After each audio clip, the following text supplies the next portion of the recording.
All right. So let's talk about this Miami game real quick. So honestly, this series should be over. The only reason it's not is because Jimmy wasn't there game two, and the Knicks were able to just sneak by. But as long as Jimmy Butler's on the floor, the Knicks don't have a chance, man. See, Jalen Brunson drops 32, and it didn't mean anything. It really didn't mean a thing at all. RJ gave you 24. You got 20 from Julius. The same three guys. It's really what it is. It's the same three guys, but you don't really get much from anyone else. Like Hart didn't even give you 10. Like very quiet game. So I just don't think the Knicks have enough. Like the Heat, they play smart. They're a playoff team. They don't give up any gaps on defense. They cover every gap, guys. It's hard to get any easy buckets on them. Like it's literally like it's tough sledding. If you're gonna score on them, they're gonna make you use that whole shot clock most of the time, and they're gonna have you take a hard shot. They're not gonna give you anything easy. That's what I love about this Miami team. I think they're the best team in the East, guys. I'm almost positive about it. I think they're better than the Sixers, and I think they're better than the Celtics because of their coach, and they have the best player in the East, in my opinion. I think Jimmy Butler, maybe behind Giannis, he's the second best player, but right now with the players left, he's the best player left. I'll take him. If you tell me, would you want Butler or Embiid? I'm taking Jimmy Butler because he is a culture changer. Everyone follows him. He's a leader. Like he's clearly the best player. I think Miami's going to the championship. Honestly, they're the best team, man. I just don't know if Boston can beat them because they have so much length and size and athleticism and defense on this team. Everyone on this team plays defense. Like Kyle Lowry runs the second team to perfection. Like it's beautiful. It's literally everything is in unison with this team, and they're missing two key players too. That's the crazy part. If they had Victor here, Oladipo, and Tyler Hero, I would pick them as my favorites to win it all. Like that's how. Actually, I wouldn't just because they need one more big man. Like if they had one more like 7-footer that can just dominate the paint, other than Bam Adebayo, if there was one more guy, I would pick them hands down. But that's the only reason I'm not. It's because it's only Bam and Kevin Love for their big guys. So I just don't know if that's enough to sustain against Embiid, Jokic, AD, and maybe even Al Horford. But I think Bam will be fine against Al Horford, honestly. But then you got to worry about that Williams guy. So, I mean, I guess that would have to be Kevin Love or Bayo, one of those two. They'd have to probably start both of them. If the Celtics go big with Williams and Horford, you got to start Love and Bayo. But if they start one of them, then you can start matching those two guys. So, and I trust Spoelstra over Boston's coach. Like, I don't trust Boston's coach even for a second, bro. I just don't trust him. I think he inherited a team that is just very good and was already on that level for a championship, and he just made them a little bit worse, I think. I don't think they're as good as they were last year. I think last year their coach knew exactly what to do. He had a plan, he executed it, and the team looked up to him. They never doubted him. He knew his shit. I just don't know that this guy knows his shit, man. I don't think he knows how to get his guys in position at the right times.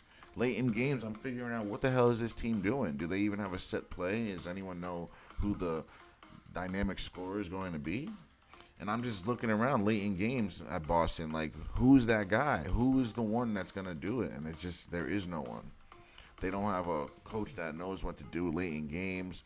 They don't have a player that wants to take control late in games. That doesn't bode well in championships. It just does not. So, I just don't know. We're going to have to see. I think Miami, they have a coach that knows what to do late in games. A champion coach. He's a championship coach. He knows what to do. He's been in huge games. He's been with big players. He's got Pat Riley at his disposal, Alonzo Mourning at his disposal. So they're literally on tape figuring out how to win these games, guys. I think this is the most meticulous team left right here, guys. Like, anytime Miami's on the floor, they've got a chance, man. Do not sleep on this Miami team. Don't even look at the seedings, guys, because clearly the 7th in the West and the 8th in the East are the best teams on both sides. Close. It's close. It's very close. But the point is the seedings don't mean shit. A lot of these teams play bad in the regular season on purpose to get a bad seeding. just so they can be rested and just ready to go. They don't want to burn themselves out in the regular season. I think that's what Miami did. They know it's a long season. You know what? Let's just get in and we can beat anyone. And they showed that already. They beat the Bucks easily. So, I mean, I think Miami just coasted this season and they came with their best foot now. They're showing us who they really are and that they're for real, guys. Don't be surprised if this team wins the entire thing or at least goes to the championship. You heard it here first. Now let's listen to this other game, this rigged and scripted game. They didn't even try to hide it, guys, this Warriors game. They even changed the point spread. It was 3.5, and then they changed it to 2.5 just so the Lakers can clear the spread, guys. It's ridiculous. It's getting borderline disgusting. Let's see here. So Curry gave you 31, and see, what did I say, guys? If you can hold one of these guys under 20 points, you're going to win.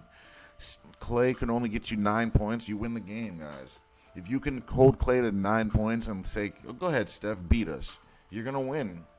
Because I don't think Steph Curry can beat you by himself, even dropping 60 points. Because you need other people to help him. And if he doesn't have that, it's not going to work. Excuse me. Also, 2 players that killed him, DiVincenzo killed him, and Gary Payton killed him. Those 2 guys, those 25 points out of nowhere, that's what kept the Warriors in the game. I remember they went on 2 runs with Payton and another one with DiVincenzo. Those 2 runs are the reason why this score is so close. Let's say Payton and DiVincenzo do what they normally do. 3 points, 4 points. You do the math, guys. It's another blowout. So that's what this was supposed to. This was supposed to be a blowout if these 2 guys off the bench didn't give them anything like they normally do. So that's alarming, and I don't think you're going to get that from them again. Those 2 guys are role players. You're not going to get 15 and 10 out of them every time. It was an aberration. Now, I don't think this series is over by a long shot. I think they're still trying to make this interesting. Don't be surprised if this still goes 7 games, guys. And if the Lakers lose, still, don't be surprised. It still can go either way. I'm not counting the Warriors out until they're out. I'm just not doing it. I just don't know what the league has planned and how they want to end this. So there's just no way I'm saying it's over right now. We've seen a lot of great players lose 3-1 recently, in recent memory. It didn't used to happen, but now with the modern NBA, you just never know what you're going to get. So, I mean, if the Lakers can hold Clay to 9 or under 20, guys, if they can hold Clay under 20 and try to keep Clay or Steph under 30, I think they can win, man. Because Wiggins is going to give you 15 to 20. He's athletic. He had a quiet game still. Where's Draymond? Draymond gave you 8. That's what you got to do. Keep Draymond under 10. Clay under 20. Steph under 30. Wiggins under 20. You win the game. That's the key. And then maintain the role players. I was getting kind of annoyed every time Peyton was left open and DiVincenzo was just left open for an easy layup. It happened literally countless times. At least 15 times, guys. It's bad. They need to clean that up. Because things like that is what's keeping them from being a surefire championship team.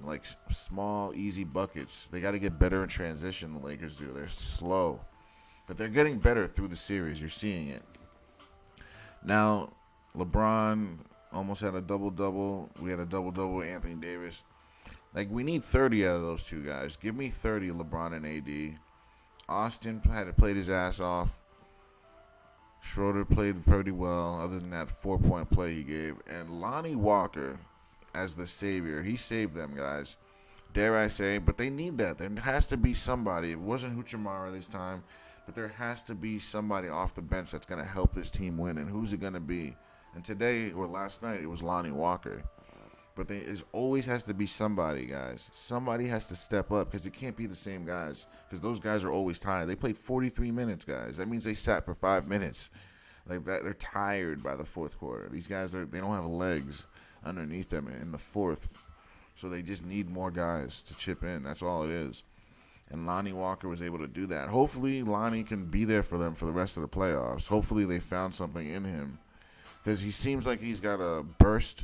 He seems like he's got quickness to him and pretty decent on defense. So I just hope to God that he can pan out for them. And if he does, I think other teams are in trouble. But we're still going to have to see. Even if they beat the Warriors, we're going to have to see how they play against the Nuggets. I know they've taken care of the Nuggets the last few years. It's been nothing, but it's a different team. It's a new year. We're going to have to see, man. And obviously that series over there, the Suns Nuggets series, is so scripted. They're just trying to keep it close. Nuggets should have already swept this team, but I don't know, guys. I don't know what the NBA has planned. It's looking more and more like they just want KD versus LeBron, even though the Nuggets are the better team. No one can deny that. The Nuggets are the best team. If you deny it, then you're just in your feelings. Like me, I don't care who wins. Actually, I lie. I do want the Lakers to win, but what I'm saying is I'm not a fan of these teams. Like, I'm just not. I just choose the Lakers in the West, and I choose Miami in the East. That's it. Those are my two guys I choose. I might be wrong about Miami, but I have a really good feeling about them. Like, they're just, like, I don't know, there's just something about the way they play. You need to watch them play, guys, and you'll see what I mean. They remind me a lot like the Nuggets, like, the way they are. Like, they're a very good team. They play so freaking well together. It's like, they played well together better than, those two teams, the Nuggets and Miami, played well together better than any other team. It's not even close. Because every other team, they're relying on stars. So it's not really a team game. It's just let my star go crazy. Whereas Miami, they have one star, but they still play together. The Nuggets, they have a few stars, but for the most part, they play together. They run set plays, misdirection, play action. It's crazy. So with that, we're going to have to see. I think the Warriors win Game 5, and then LA has to close it at home. If they don't close it at home, the Warriors are going to win Game 7, guys. So that's how that'll go. And other than that, guys, I'll leave it there. Thanks for watching. Don't forget to like, share, and subscribe.